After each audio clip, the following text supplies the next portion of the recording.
Seja o melhor síndico que o seu condomínio já teve. O Sindiflix forma síndicos e gestores com certificações, aulas práticas, concursos online e presenciais, formação contínua, acesso a diversos conteúdos com preço acessível e rede de apoio para o seu dia a dia. Entre em contato pelo WhatsApp 11 959303276 ou acesse www.sindiflix.com.br para saber mais.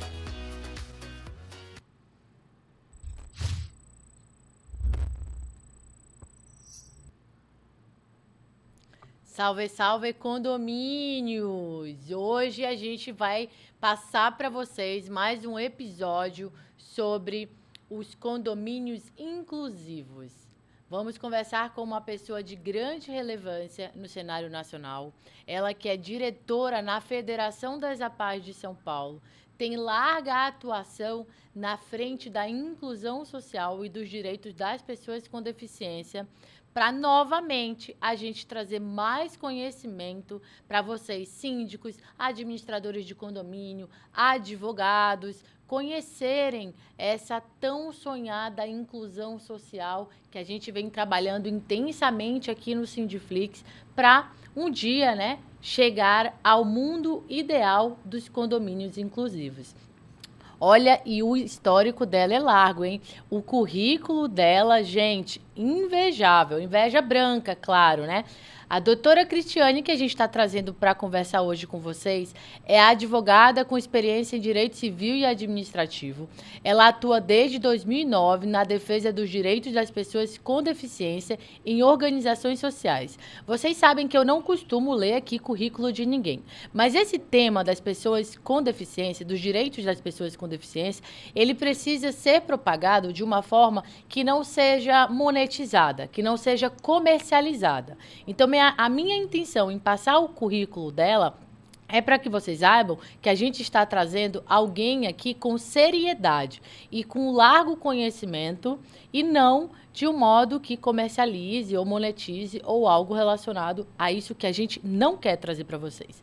Então, dando continuidade, ela é mestre em desenvolvimento regional pelo Unifacef, diretora na Federação das APAES do Estado de São Paulo, presidente das comissões do idoso e da pessoa com deficiência e da comissão do terceiro setor da OAB de São Paulo, subseção de Franca, secretária executiva na Frente Parlamentar em Defesa das APAES da Câmara dos Deputados, possui graduação em Direito pela Faculdade de Direito de Franca, ou seja, é uma colega de profissão minha, e foi membro do Conselho Estadual de Assistência Social e o Conselho Municipal de Assistência Social de Franca. Vejam que ela tem, então, uma experiência na política, na luta pelo acesso, pela inclusão social, o que certamente será de grande inspiração a todos vocês que nos ouvem nesse sabadão. Gente, olha, ela foi indicada pela doutora Samira, que vocês ouviram no último programa e que todos vocês gostaram muito, razão pela qual, inclusive, pediram mais programas, mais episódios sobre inclusão social. E nós vamos manter aí uma linha frente a esse tema inesgotável. Nós vamos fazer até a gente entender que não há mais dúvidas ou que não há mais temas para trazer aqui para vocês. Então, acompanhe a nossa websérie sobre condomínio inclusivo aqui no Sindiflix. Para você que ainda não conhece o Sindiflix, vai lá em www.sindiflix.com.br, a gente que capacita síndicos e gestores condominiais de forma contínua, com videoaulas e também com uma comunidade para troca de experiência. Doutora Cristiane, seja muito bem-vinda aqui ao Sindiflix. Gostaria que a senhora se apresentasse para a nossa audiência, falando um pouquinho de situações vividas nesse seu histórico e por que essa paixão pela inclusão social que a gente tanto espera na evolução da sociedade brasileira. Olá, Amanda, todo o pessoal que nos acompanha. Para mim é uma alegria participar aqui com vocês para a gente falar desse tema que é tão caro, tão necessário para todos nós, enquanto cidadãos, né? Porque nós precisamos, de fato, avançar como sociedade na construção de de uma sociedade que possa receber as pessoas com deficiência com igualdade de oportunidade. E eu sempre falo, doutora Amanda, que algumas causas nós escolhemos e outras nos escolhem. E eu me sinto escolhida pela causa da pessoa com deficiência. Eu comecei nesse universo em 2009 como procuradora jurídica da Federação das APAES do Estado de São Paulo. Então lá se vão aí vários anos. E sempre identificando barreiras, desafios que nós precisamos vencer. E quando a gente olha para a dificuldade das pessoas com deficiência, percebe que nós podemos fazer algo fundamental, que a gente possa despertar isso no outro. Então, é uma caminhada. E a senhora falou das APAES, e a gente ouve muito o nome APAE, mas certamente muitos dos nossos espectadores não conhecem o trabalho da APAE. A APAE, que é a Associação de Pais e Amigos dos Excepcionais, se eu não estiver enganada. O que fazem as APAES, né? Qual que é a relevância delas no contexto nacional? Então, a APAE, ela é uma associação. A gente lida com isso o tempo inteiro. Nós temos associações de pais, várias associações que atuam para promover o bem comum, com a finalidade não lucrativa. E lá em 1954, a mãe de uma pessoa com deficiência, chamada Beatrice, ela, identificando que no Brasil não tinha atendimento, não tinha acessibilidade, várias barreiras precisavam ser vencidas, ela fundou a primeira APAE. E o termo excepcional, ele existe porque naquela época era aceitável chamar uma pessoa com deficiência intelectual de excepcional. Então, ela criou a primeira APAE do Brasil lá no Rio de Janeiro, que é a Associação de Pais e Amigos dos Excepcionais. A APAE, ela está presente em 308 municípios do estado de São Paulo e é uma organização social que realiza atendimento das pessoas com deficiência na área da educação, saúde, assistência social, e promove também defesa e garantia de direitos. Então, é uma associação, doutora Amanda, que atua nas 3 políticas públicas, porque sabemos que o governo, né, o Estado, não tem condição de atendê-los como eles precisam. Então, se valem muitas vezes das parcerias com as associações, como é o caso da APAE. E veja que a senhora mencionou 1964. E nós estamos em pleno século XXI e ainda é importante falar de inclusão social, né, doutora? Por que é importante falar? Explica para o pessoal aí a vivência desse mundo na tentativa de inclusão social. E aí, quando a gente fala de inclusão, a gente abre o leque, né? Todos nós queremos ser incluídos. Eu sempre dou o exemplo, como é ruim quando a gente chega no espaço, tá todo mundo de costas, ninguém presta atenção em você, e a gente traz isso para a gente, e as pessoas com deficiência, historicamente, elas vivenciam essa exclusão, esse não olhar da sociedade, porque a gente sabe, doutora Amanda, as pessoas com deficiência são vistas a partir do déficit. A sociedade os olha a partir do que falta, não olha como pessoa. A própria Convenção dos Direitos da Pessoa com Deficiência veio reforçando qual é o termo certo, como é que eu devo tratar o cego, o surdo, o mudo, o aleijado, falando termos grosseiros, mas a Convenção vem reforçar para nós, antes de qualquer deficiência, a gente precisa pensar na pessoa com deficiência. E aí depois a gente identifica qual é a deficiência, mas é tão fundamental a gente falar de inclusão, porque é um dever de toda a sociedade, ter espaços preparados para receber as pessoas com deficiência e todas as pessoas com igualdade de oportunidades. Então, quando a gente olhava para determinados grupos e via como um problema deles, não, é um problema nosso, promover inclusão é responsabilidade de todos nós. E aí a gente tem grupos historicamente excluídos, quando a gente fala de negros, mulheres, pessoas com deficiência e outros, o contexto aqui hoje, em especial, são as pessoas com deficiência, que são muitas no Brasil. Então, falar de inclusão é pensar em como eu posso me comportar e agir para que as pessoas se sintam bem recebidas, para que eu construa um espaço acessível.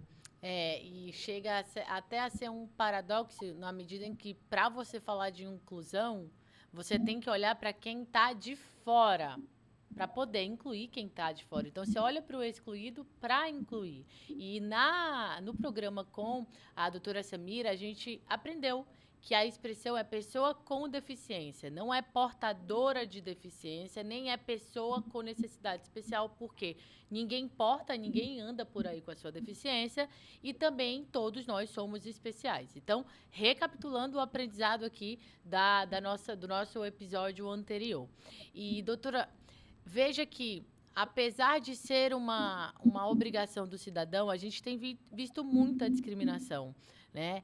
Dentro desse aspecto da discriminação, sabendo até que a doutora Cristiane, para quem não sabe, foi candidata a deputada estadual, né? Acho que eu até mencionei. Como que a política vê a discriminação? Qual que é seu olhar político e seu olhar de cidadão frente à discriminação? Nós, como eu disse, a gente faz parte de uma sociedade que exclui, que segrega. Infelizmente, a gente observa comportamentos segregadores o tempo inteiro. E o que determina o comportamento social? O que regula? É a legislação. Então, a legislação dá limites aos comportamentos, garante direitos. E quem é que vota e propõe a legislação? São os parlamentares. Então, eu trago um pouco disso para o contexto de cidadania, sobretudo, porque, às vezes, quando fala em política, tem gente que fala, eu não gosto de política, detesto. Eu sempre digo, quem gosta, manda em você. Porque a lei, ela vem e você vai precisar observá-la gostando ou não. Então, por isso é tão fundamental. E nesses 15 anos que eu completo nessa caminhada dos direitos da pessoa com deficiência, nós temos identificado a falta de defesa nos espaços de decisão. Por quê? Cada um de nós aqui, se a gente parar para pensar no seu percurso escolar, quantas pessoas com deficiência vocês tiveram nas suas salas de aula? Então, na maioria dos lugares que eu tenho ido fazer palestras e propor uma discussão, a gente tem visto muito, as pessoas se colocam, olha, não tive, ou outras teve uma ou duas durante a vida inteira. Eu, particularmente, durante todo o meu percurso escolar, mesmo na época do mestrado mais recente, não tive pessoas com deficiência. Isso significa o quê? Que eles não existem? Não, significa que eles não chegam a vários espaços. E por isso é tão importante a gente olhar para essa figura de que a sociedade discrimina historicamente, porque lá atrás, na época da Roma Antiga, da Grécia, era admissível o extermínio de pessoas com deficiência, já foi permitido o abandono nos campos. A época da Grécia, por exemplo, a valorização era do corpo perfeito, do belo, para que eles fossem para a guerra, e quando não tinha esse corpo padrão, eles eram deixados de lado, né? Podia, inclusive, ser eliminado, como em alguns livros colocam. E aí a gente se acostumou, a gente naturalizou a figura da discriminação. Porque, sabe, Amanda, às vezes a gente percebe, eu não discrimino, eu não xingo, eu não olho torto, mas hoje, com essa discussão tão presente sobre o capacitismo, a gente naturaliza discriminar. Eu deixo lá no canto, eu nem olho para ele, está tudo bem. Então, é o meu comportamento, é o seu comportamento que vai romper essa barreira da discriminação. Então, às vezes, nós discriminamos, hoje em dia a lei coloca a figura da discriminação como crime, que é qualquer ação ou omissão que possa impedir o exercício dos direitos da pessoa com deficiência.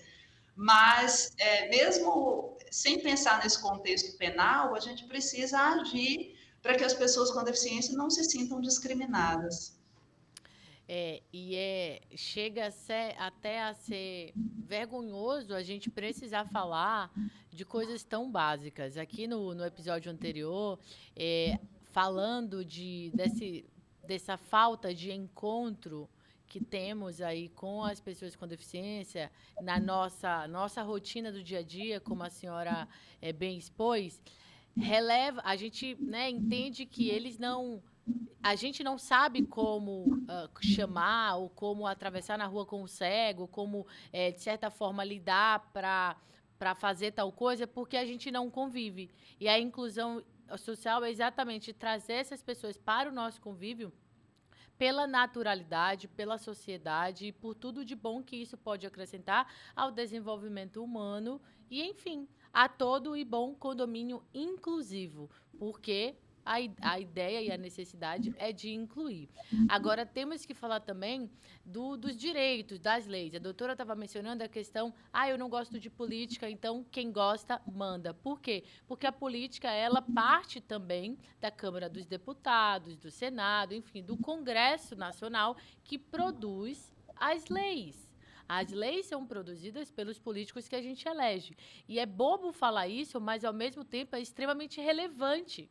Porque a nação, o Brasil, a nossa sociedade, ela perpassa pela produção de leis o tempo todo.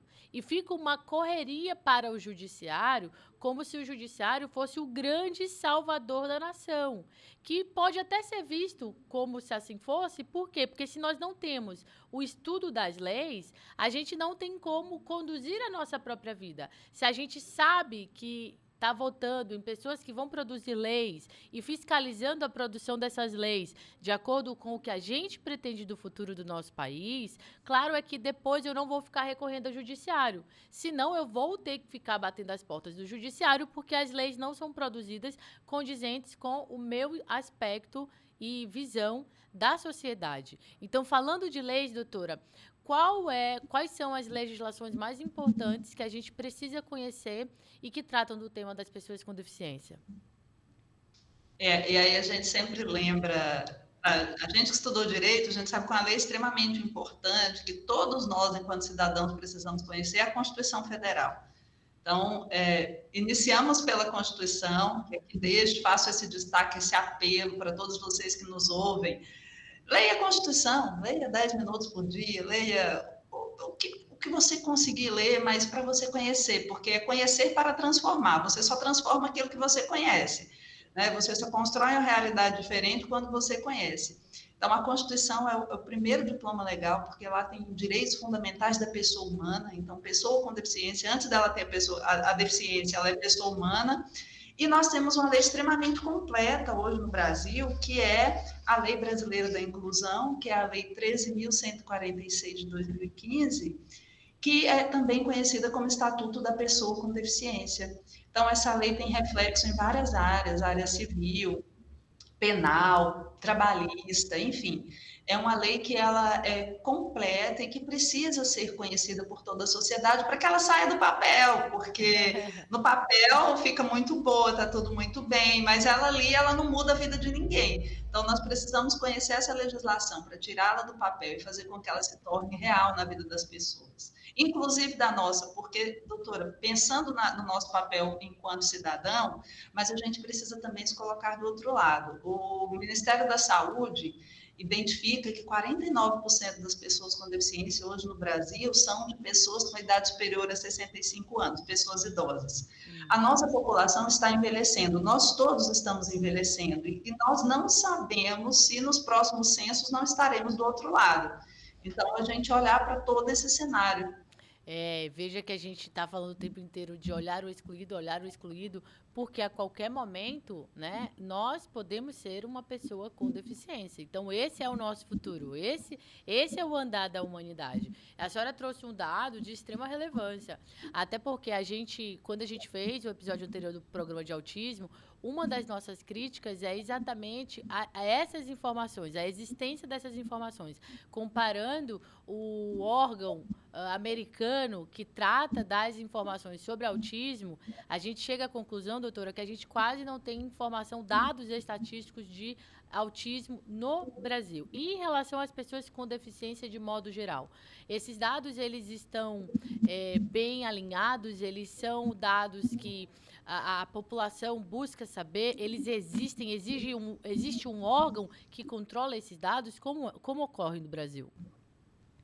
Você citou bem, até trazendo um pouco de volta essa questão do autismo, que autistas são pessoas com deficiência, de acordo com a lei Berenice Viana, a lei que impôs que o IBGE fizesse pergunta sobre o autismo, ela é uma lei recente, ela é de 2019. Olha. Então, a partir do censo, que era para ser em 2020, mas que não foi por conta da pandemia, tem previsão para sair agora em 2023, estima-se que nós teremos alguns dados mais precisos sobre a questão da pessoa com TEA.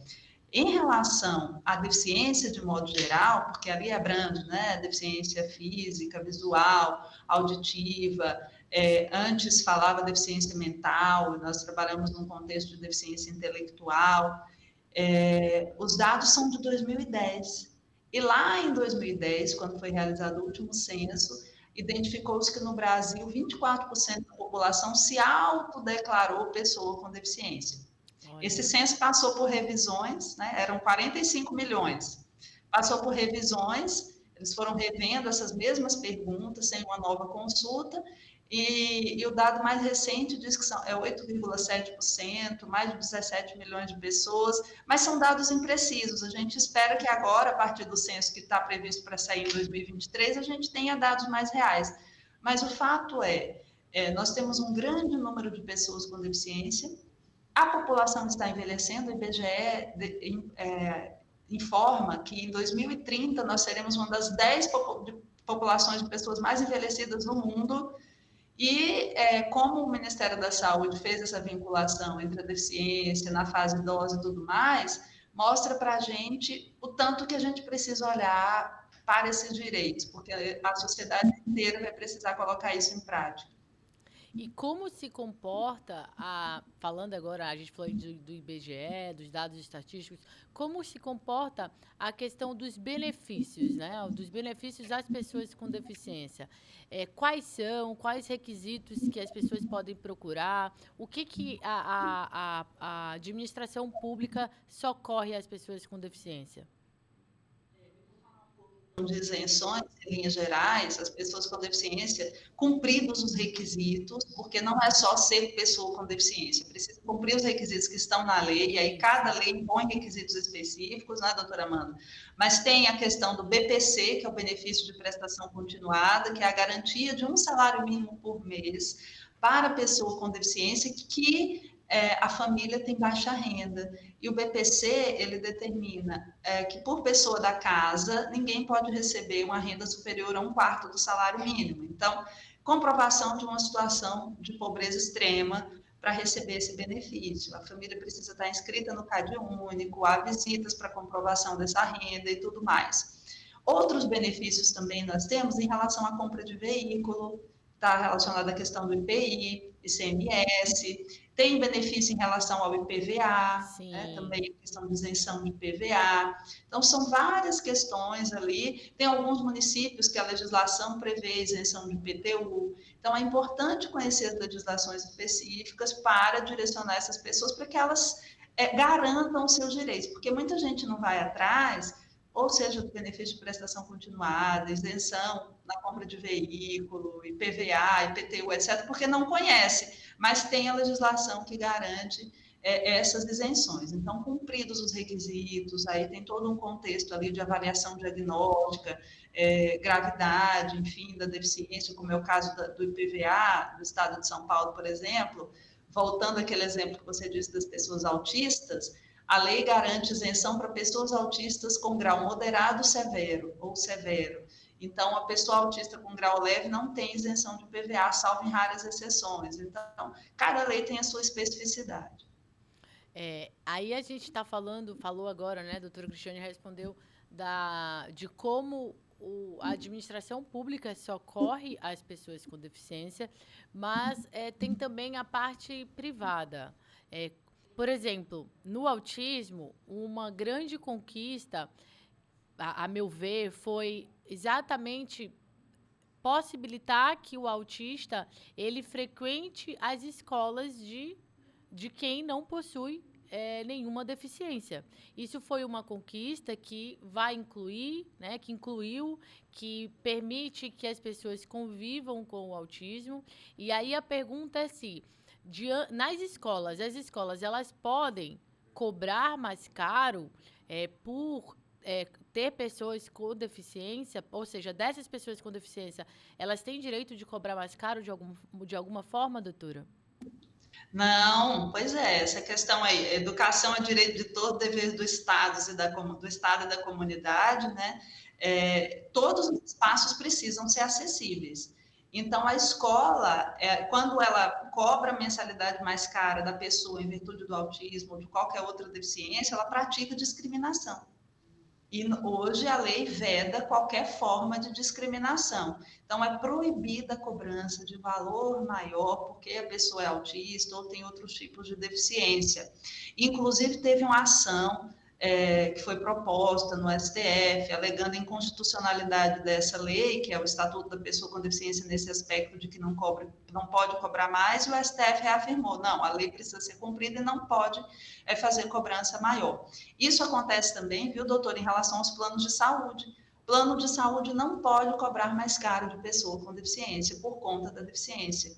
Então, claro, existem ali as faixas em relação à questão de idade que vale para todo mundo. Ok. Agora, cobrar mais caro porque a pessoa tem deficiência, a escola não pode, o plano de saúde também não.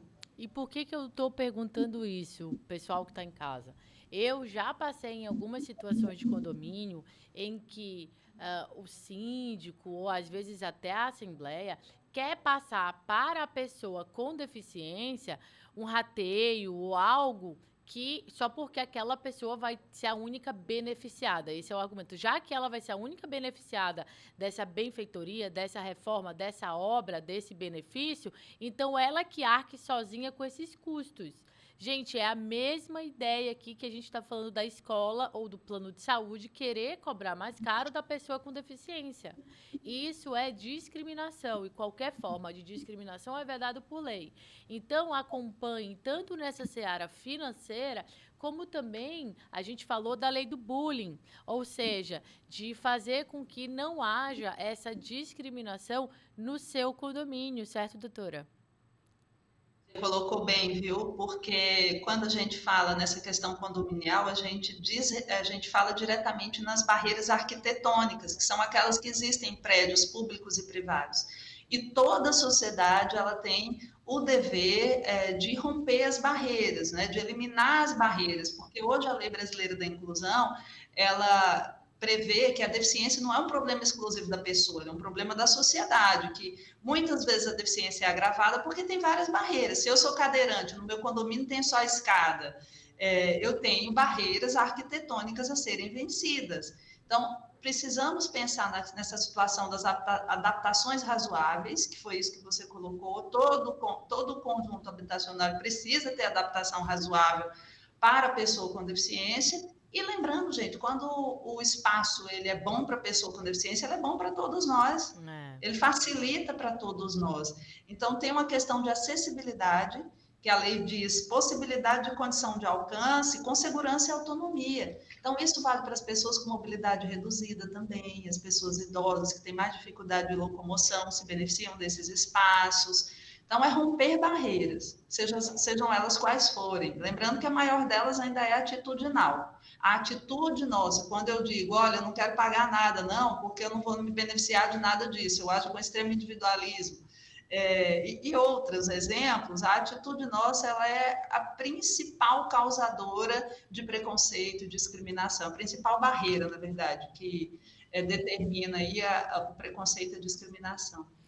Para você que não entendeu essas barreiras comentadas pela doutora Cristiane, peço que você visite o nosso último episódio com a doutora Samira, em que ela conceitua cada barreira. E aí a doutora falou das barreiras arquitetônicas e também das barreiras atitudinais, que são aquelas da atitude. Porque ali naquele diálogo nós estávamos falando sobre a questão do bullying, sobre certas atitudes que inclusive crianças tem com as pessoas com deficiência, o como isso é vedado e o como as famílias podem fazer para buscar um auxílio disso no judiciário.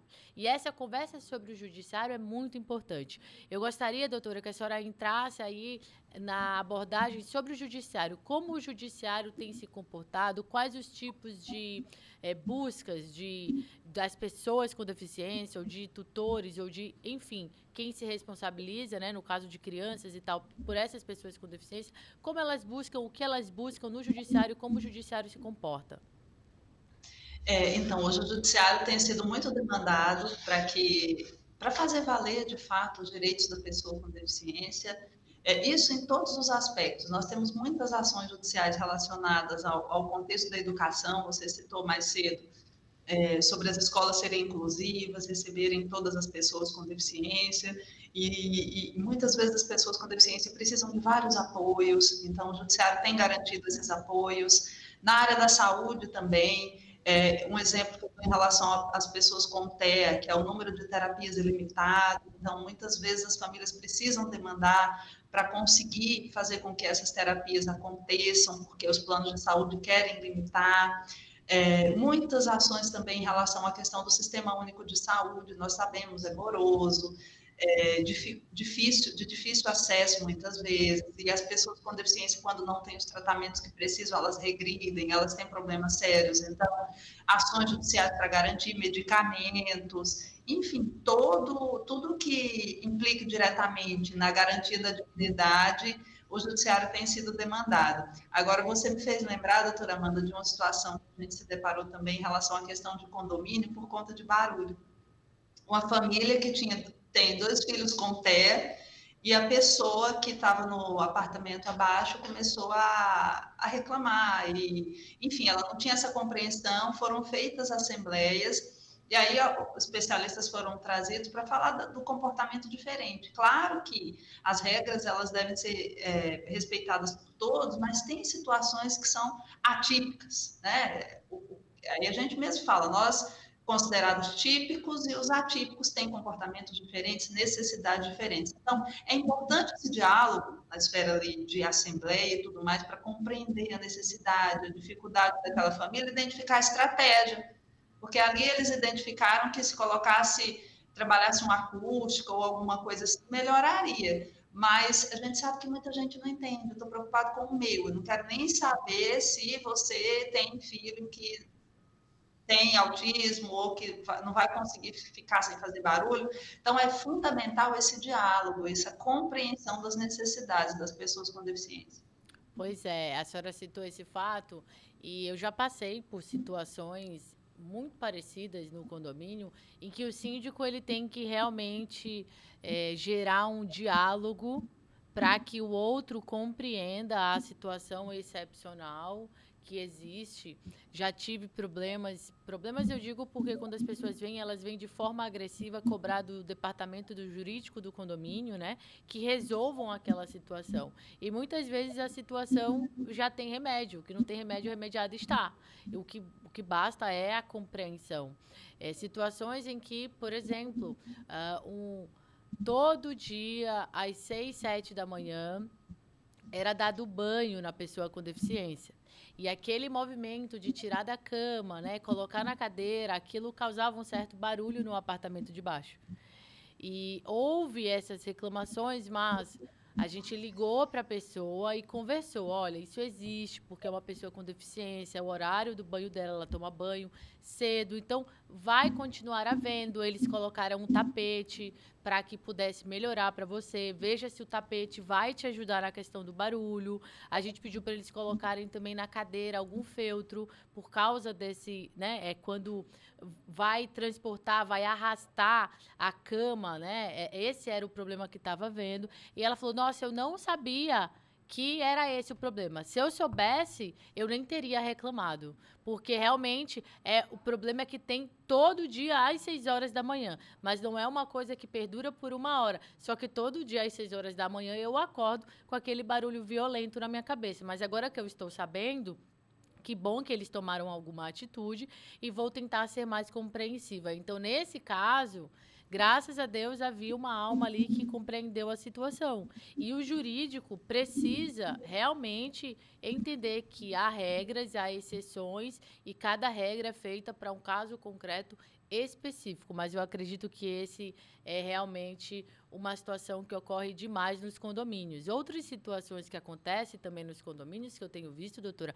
é a questão do mercado de trabalho. Então, em relação ao mercado de trabalho, e as pessoas com deficiência, como estamos nós no Brasil?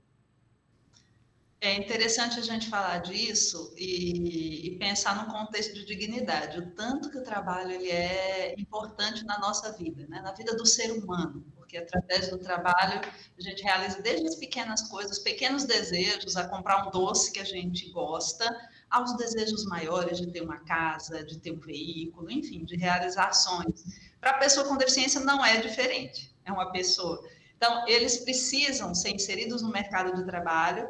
Tem uma lei que ela não é de cotas, é uma lei previdenciária, que um artigo dela determina que as empresas que têm mais de 100 funcionários devem contratar pessoas com deficiência, inclusive com pena de multa para aqueles que não cumprem, mas, infelizmente, o que nós temos ainda é muito descumprimento, as empresas só contratam por obrigação, maior parte das empresas são empresas de pequeno porte, que não têm até 100 funcionários, e aqui vale para todos nós que moramos em condomínio, tem muita gente que tem empresa, etc.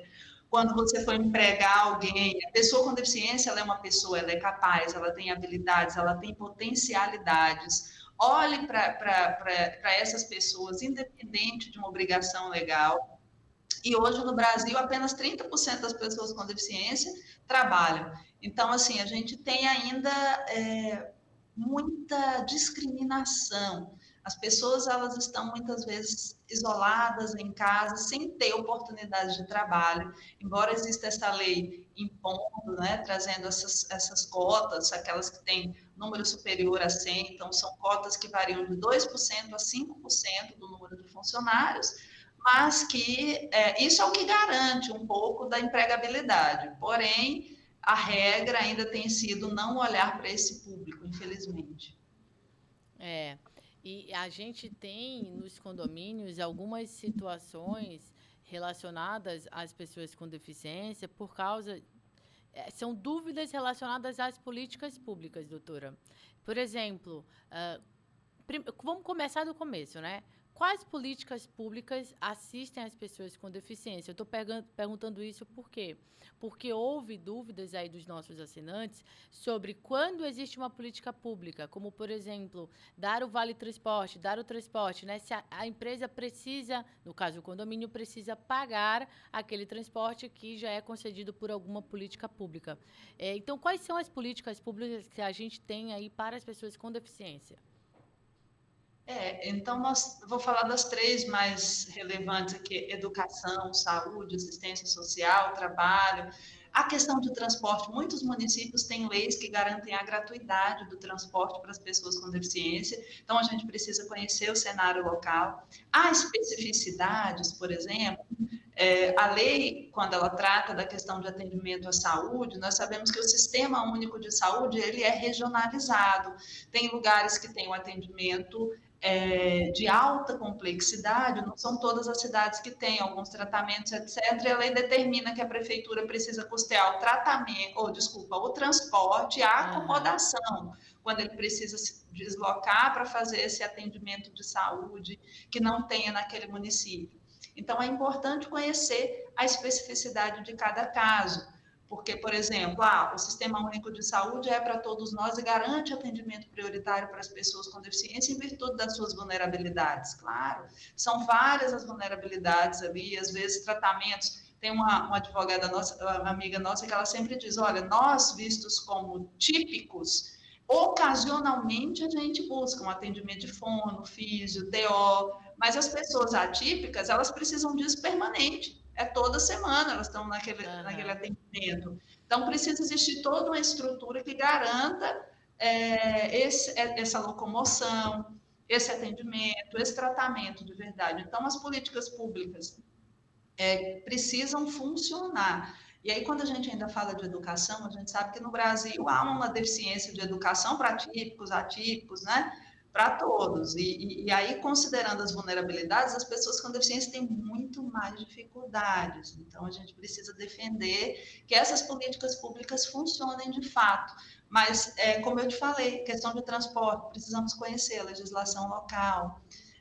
Se o transporte ele vai ser buscado para um atendimento de saúde, educação, assistência. Muitas vezes o judiciário é provocado. Por exemplo, famílias que têm filhos com deficiência moderada, severa, precisa ir para a escola. Aí, às vezes, move ação para poder garantir que esse transporte ocorra, para buscar a pessoa na sua casa e deixar no espaço de atendimento, porque o transporte público muitas vezes não atende. Então, cada caso ali a gente precisa dar uma olhada para identificar as necessidades, buscar, como você falou bem, resolver na esfera administrativa, como é o caso dos condomínios, vamos dialogar, vamos ver que medida pode ser tomada aqui para reduzir o atrito, que medida pode ser tomada embaixo da questão da conclusão, em todas as esferas para a gente garantir uma qualidade de vida melhor, que é isso que se busca o tempo inteiro.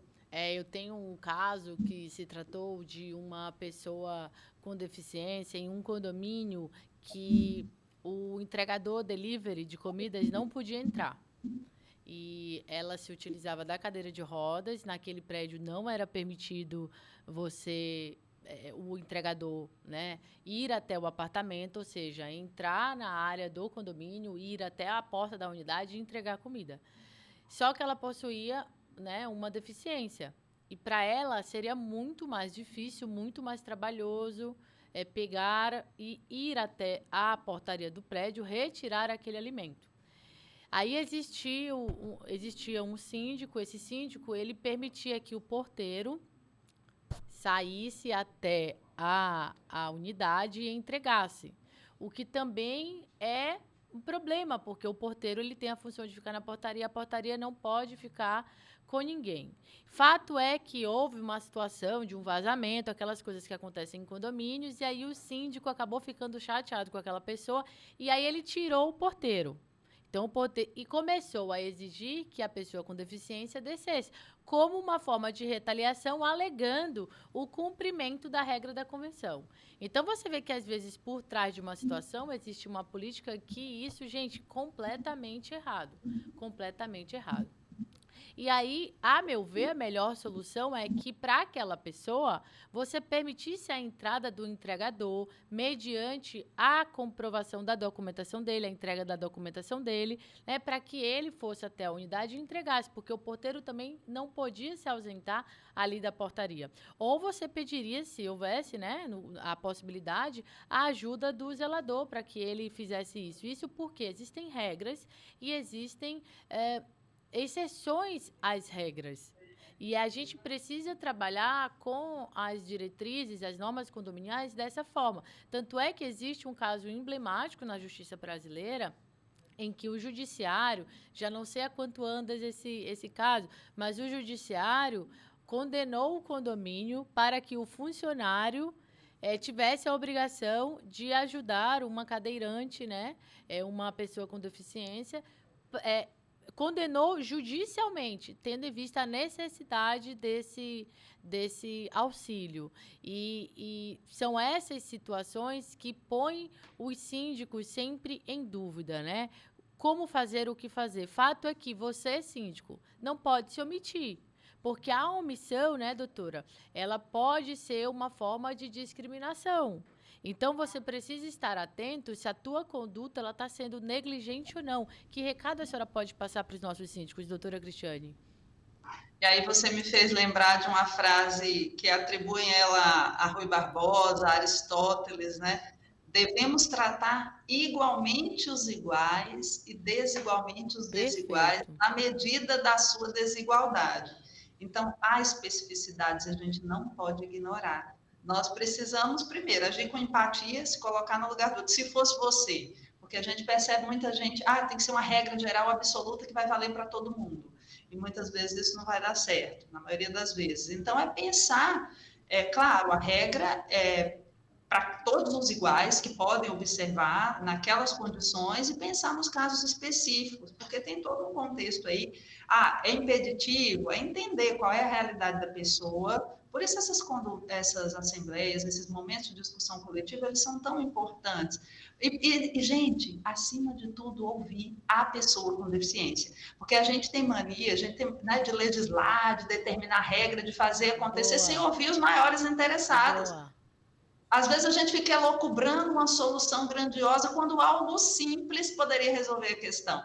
Então, escutar os maiores interessados, eu penso que é o primeiro passo. E olha só que importância, hein? Então, eu estou convocando aí pessoas com deficiência para virem falar no programa, para que a gente possa ouvi-los. Já ouvimos a doutora Samira, ouvimos a doutora Cristiane, e queremos os maiores interessados aqui conosco, falando de eventuais dificuldades, de facilidades, do que é bom, do que é ruim. São chamados todos aqui para falarem nesse programa. Para você que está com dúvidas sobre vaga de garagem das pessoas com deficiência, tá bom? Lembre-se sempre que a vaga não é da pessoa, a vaga é do condomínio. E isso leva à conclusão para uma série de situações que ocorrem em condomínios em que a pessoa com deficiência ela quer a vaga para ela. E não é. Uma coisa é você parar, uma coisa é você ficar 1 ano com aquela vaga. Você que tem dúvidas sobre vagas para pessoas com deficiência nos condomínios, nós temos um conteúdo exclusivo na plataforma sindiflix.com.br. Então, torne-se um assinante e vá saber um pouquinho das vagas das pessoas com deficiência. Temos também uma entrevista com a doutora Mariana, que é da Comissão da OAB das Pessoas com Deficiência, é uma grande voz. Aproveito para mandar aqui o meu abraço para ela. Assistiu o nosso último episódio com a doutora Samira, mandou mensagem. Logo mais, se Deus quiser, ela virá também falar aqui com a gente. E ela tem uma entrevista sobre os direitos das pessoas com deficiência e condomínios, sobre acessibilidade, que também está no sindiflix.com.br, que é um conteúdo exclusivo para você, assinante da nossa plataforma. E aí, doutora, a gente está falando que todos precisamos pensar no amanhã, para que as pessoas se sintam realmente impactadas e notem a importância e a relevância da inclusão social. Todos nós estamos envelhecendo, afinal, só não envelhece quem morre antes, né? Quem morre antes de envelhecer. E as pessoas com deficiência também. E o ponto é, para os idosos, né? As políticas públicas para os idosos. Como que a senhora pode trazer esse tema aqui para a gente? Nós temos vários desafios em relação a essa questão das políticas públicas para as pessoas com idade avançada e pensando principalmente qual é a lei natural da vida, que os pais partam antes dos filhos. E sabe qual é o maior medo das famílias de pessoas com deficiência, muitas vezes? E quando eu morrer? Quem que vai cuidar? Quem que vai dar uma atenção? Então, a gente precisa cobrar isso, pensando nesse aspecto e pensando no aspecto que você acabou de falar, que todos nós vamos envelhecer. A gente precisa de espaços acessíveis, de adaptações razoáveis. Nós não temos ainda políticas públicas suficientes para as pessoas com deficiência. Nós temos vários equipamentos na assistência social, prevendo até mesmo, Amanda, residência inclusiva.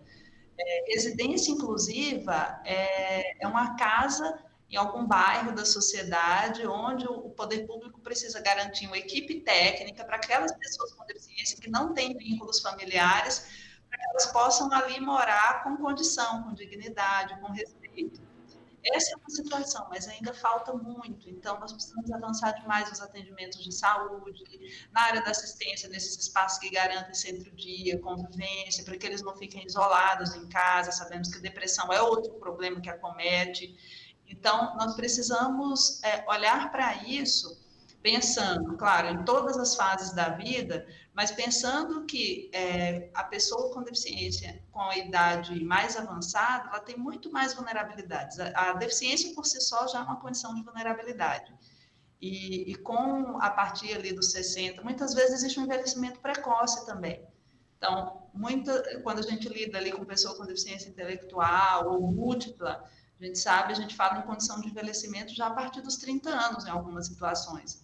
Então, a gente precisa adaptar os espaços, adaptar o comportamento e lembrar que nós somos vozes daqueles que não podem se defender sozinhos. Então, é você se posicionar também, se colocando no lugar do outro, a empatia sempre em primeiro lugar. Muito bom. E falando de vulnerabilidades, a gente tem a questão do acompanhante, já estamos finalizando, tá? mas ainda vai ter muita websérie sobre isso. E nós estamos falando das vulnerabilidades e existe um ponto crucial nesse entendimento, que é a questão do acompanhante especializado em sala de aula. Afinal, assim como o trabalho dignifica, a educação também, e é por meio do conhecimento que a gente vai chegar a moradias, a residências, a condomínios mais inclusivos. Enfim, a uma sociedade mais inclusiva. Como que é essa situação do acompanhante especializado em sala de aula, doutora? A lei garante a presença desse acompanhante nos casos de comprovada necessidade, porque às vezes a gente percebe que muitas famílias, no afã da superproteção e tal, elas querem que tenha um profissional ali o tempo inteiro. Mas aí elas esquecem que, às vezes, é uma medida que mais vai excluir do que incluir. Porque, por exemplo, a gente na adolescência, nós não gostaríamos, na sala de aula, de ter uma pessoa ali acompanhando a gente o tempo inteiro, seria constrangedor. Com as pessoas com deficiência também é assim. Então, por isso que a lei fala, olha, comprovada a necessidade, a gente identificando que realmente é fundamental, é necessário, aí deve ser garantida a presença desse profissional. A lei fala muitas vezes, profissional de apoio escolar, tem a questão do cuidado, né? Às vezes a pessoa tem uma deficiência múltipla, ela não consegue se alimentar sozinha, se higienizar, etc., se locomover. Então, tem esse profissional de apoio escolar e tem aquele que a gente chama de professor especializado, que é o apoio do professor regente na sala de aula, mas sempre quando comprovada a necessidade. Então, identificado caso a caso, as famílias podem, claro, primeiro solicitar administrativamente e, se não for atendido, buscar o judiciário para que essa situação se resolva, porque é como você falou, a educação é o primeiro passo, né, para garantir segurança, autonomia. E nós hoje temos essa condição de participação na sociedade muito por conta do histórico de educação que nós tivemos. Então, a gente precisa garantir para as pessoas com deficiência também educação de qualidade e os apoios necessários. Esse acompanhante especializado, ele é custeado pela administração pública, né, doutora? Deve ser custeado pela administração pública, disponibilizado, tem vários lugares, inclusive, determinando a presença desse profissional e combinando pena de multa pelo descumprimento. Porque não vai pelo amor, vai pela dor, né? Isso mesmo. E aí, doutora, para finalizar aqui, eu gostaria que a senhora dissesse, a gente está falando muito de judiciário, então se vê que é realmente um lugar de apoio, né? Para as pessoas com deficiência, para as pessoas que tutelam pessoas com deficiência. Então, para finalizar aqui o nosso bate-papo de hoje, eu queria que a senhora desse uma mensagem para o síndico e também para moradores sobre os direitos das pessoas com deficiência. E quando a gente fala de judiciário, a gente está falando de que esferas, né? Civil, criminal, quais são esses direitos e o que podem ser tutelados? Um apanhado geral para que a gente possa finalizar de forma saudável e com bastante conscientização para quem está do outro lado da telinha. Então, para a gente poder garantir uma sociedade inclusiva, a gente precisa ter ações inclusivas, né? Então, eu sempre falo de capacitismo, porque capacitismo é o preconceito com a pessoa em virtude da deficiência. E como nós fazemos parte de uma sociedade que aceita o preconceito, e ali eu quero, antes da gente partir para o contexto do judiciário específico, eu sempre faço algumas perguntas, e cabe ao síndico, cabe para os moradores, cabe para todos nós. Eu sou inclusivista, por exemplo, aí quantas pessoas com deficiência eu tenho na minha lista de celular? Para quantas eu mando um Feliz Natal, um Feliz Aniversário? Quantas eu chamo para ir a algum lugar comigo? Então, a gente naturaliza a ausência dela nos espaços. E muitas vezes a gente só consegue vislumbrar a defesa de direito a partir de ações no judiciário, e não é. A defesa de direito é permitindo o acesso, a inclusão, o respeito, e aí a gente vai construir medidas juntos. Mas tem um artigo importante que a lei fala, é dever de todos, você, seu vizinho, sua mãe, seu primo, comunicar à autoridade competente qualquer forma de ameaça ou de violação dos direitos da pessoa com deficiência. Toda vez que você se deparar com uma situação que ameace ou viole os direitos da pessoa com deficiência, você precisa denunciar. As autoridades competentes, claro, nós temos a lei prevê que toda situação que esteja na linha de violação de direitos das pessoas com deficiência, Ministério Público, Defensoria Pública. E quando for uma situação que configure crime, você presenciou uma discriminação, etc., um ato discriminatório no prédio, tem que ser feito o boletim de ocorrência, porque quem tem legitimidade para investigar sobre crime é a polícia. Então, são esferas distintas, claro, que devem ser acionadas no momento certo, porque tudo isso faz parte do sistema de garantia de direitos. E aí a gente precisa conhecer cada um, quando for necessário mover uma ação, quando é necessário provocar o MP para que ele oficie, né, algumas situações para cumprir. E geralmente a lei coloca ali Ministério Público e Defensoria Pública. Defensoria, claro, para os hipossuficientes, defesa de interesse coletivo. E chamar, viu? Às vezes os funcionários, eles participam, já vi analista participando de reunião de condomínio, convida o pessoal do sistema de garantia, o Conselho Municipal dos Direitos da Pessoa com Deficiência, porque dialogando a gente consegue compreender sempre mais. Eu falo sempre que o judiciário é a última esfera, a gente precisa buscar ali toda a resolução na esfera administrativa, consensual, e quando nada der certo, o judiciário existe para nós mesmos. Pois é, pois é. E aí, vejam bem que a gente está falando de denúncia, a gente está falando de bater nas portas do judiciário, e para isso tudo é preciso comunicar, porque a conscientização, ela passa pela comunicação. E eu trago aqui para vocês, para quem ainda não conhece, o Cindy Club. O Cindy Club é uma possibilidade de o seu condomínio ter um aplicativo próprio dele, em que ele vai se comunicar oficialmente, inclusive tem a gestão das correspondências, tem também gestão de pastas de prestação de contas. Se você está interessado em ter como condomínio ou mesmo como empresa de sindicatura um aplicativo próprio da sua empresa ou do seu condomínio, né, que você não perca, que você vai sempre disponibilizar, que você quer diferenciar o seu condomínio, quer diferenciar a sua empresa das demais, gente, Cindy Club, mande aqui um alô aí nos comentários, procure o Marcos Vinícius do Cindiflix para que ele possa te apresentar o Cindy Club, uma parceria feita com o app MyConde, a MyConde da Ana Oliveira, que já está no mercado há muitos anos, uma empresa extremamente sólida, que tem mais de 700 condomínios atendendo em uma parceria especial com o Cindiflix. Aproveito também para convidar você para o nosso evento de final de ano da Porter Group com o nosso grande amigo Odilei Rocha, que teve ano passado um evento que realmente chacoalhou o mercado, de muito boas energias. Tá aí o QR Code da Porter para você que quer participar. Já está com a aplicação do meu cupom de 20% e olha, tem tempo limitado. Então não perca, venha sentir essa energia, venha fazer network, venha ter um conhecimento que vai agregar a sua gestão lá em Florianópolis com o pessoal da Porter Group. Odilei, meu grande beijo para você.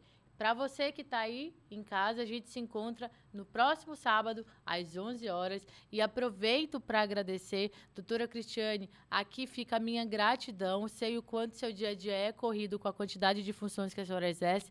E guardar um pouquinho dele para falar aqui comigo vai ser uma coisa que eu vou guardar para sempre dentro de mim. Então, fico à disposição quando a senhora vier a São Paulo, vier a Santos, vamos nos encontrar, venha nos visitar e peço aí que a senhora deixe o seu abraço aos nossos assinantes. Eu adorei participar, Amanda, toda a equipe.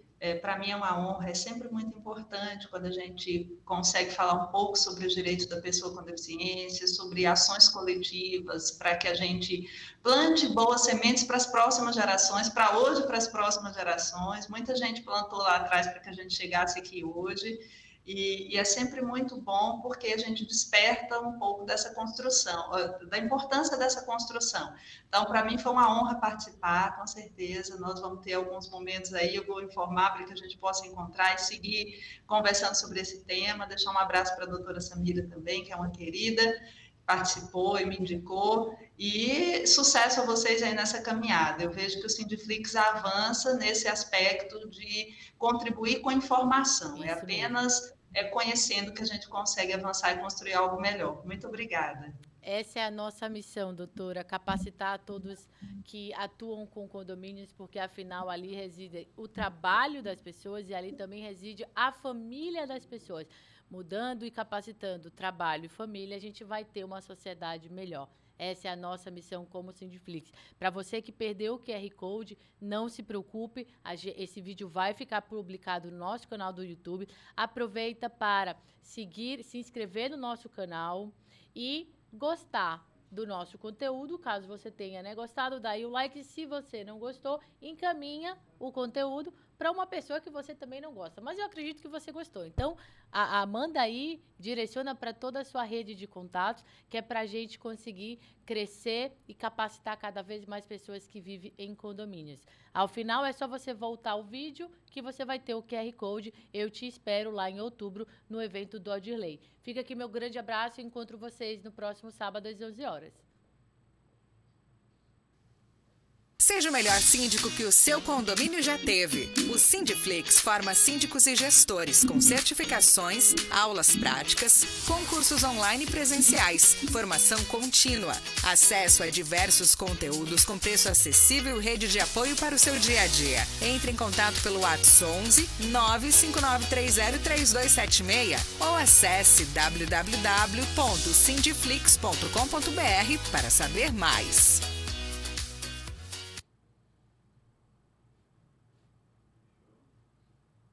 Doutora, tudo bem?